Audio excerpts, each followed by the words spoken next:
महात्मा शेख द्वारा लिखित पुस्तक गुलिस्तां, पहला अध्याय राजनीति। पहली कहानी। जहाँ ए बिरादर न मानत बकस, दिल अंदर जहाँ आ फिरी बंदोबस्त।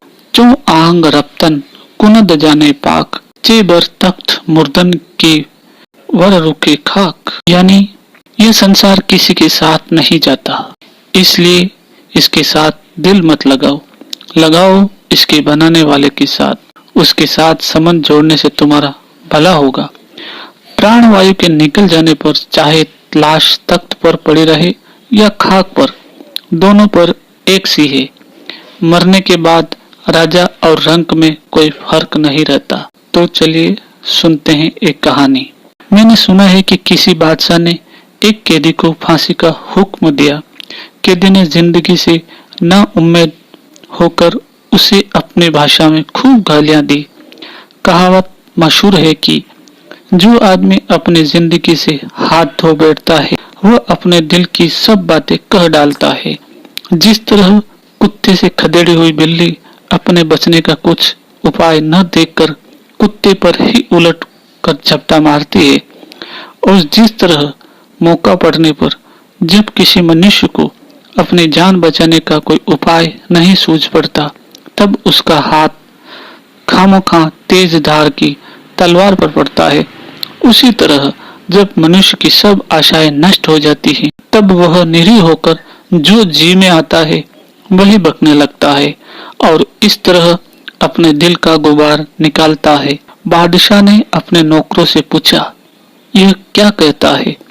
एक दयावान वजीर ने जवाब दिया, महाराज, यह कहता है कि जो मनुष्य अपने क्रोध को शांत रखता है और सब जीवों पर दया रखता है, ईश्वर उसे अपना मित्र बना लेता है। बादशाह को यह बात सुनकर दया आई और उसने उस अभागे कैदी को जान बख्श दी। इतने में एक निर्दयी वजीर बोला, हमारे जैसे मर्तबे वाले मनुष्य के लिए बादशाह के सामने झूठ बोलना ठीक नहीं है।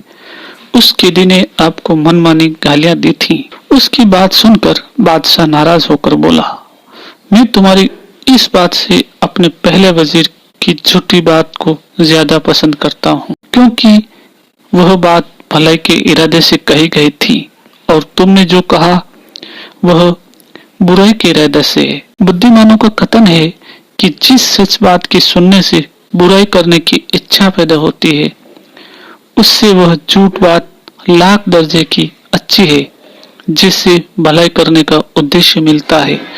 बादशाह लोग हमेशा दूसरों की सलाह से काम किया करते हैं, इसलिए जो लोग उन्हें बुराई करने की सलाह देते हैं उन्हें धिक्कार है। फरिंदू के महल की दीवार के ताक पर लिखा है, भाइयों, यह संसार 4 दिन का साथी है। यदि हमेशा के लिए अपना भला चाहो तो परमेश्वर में लू लगाओ। इस झूठी दुनिया की राजधानी पर विश्वास मत करो। देखो, तुम्हारे जैसे कितनों को इसने बनाया और बिगाड़ दिया। जिस वक्त पवित्र प्राण निकलने लगते हैं उस वक्त सिंहासन पर प्राण त्याग करने वाले बादशाह और खाली जमीन पर मरने वाले एक भिखारी में क्या फर्क रहता है।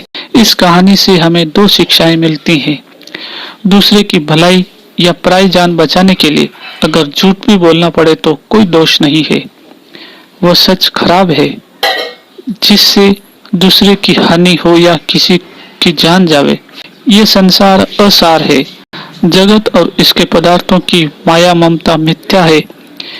इस जहां में कितने ही बाग लगे, फले फूले और सूख गए। एक से एक बढ़कर राजा बादशाह हुए जिन्होंने महासागरा पृथ्वी का राज किया, सारी दुनिया को एक नकेल में नाथ दिया, किंतु आज उनका नामो निशान नहीं है। जब तक इस कलेवर से प्राणों का प्रयाण नहीं होता तब तक ही अमीरी गरीबी अथवा छुटाई बढ़ाई प्रसरती अवस्थाएं मानी जाती है। मरने पर राव और रंक, बादशाह और फकीर एक हो जाते हैं।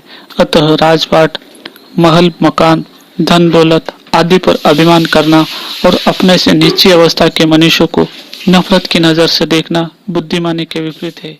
कहानी समाप्त।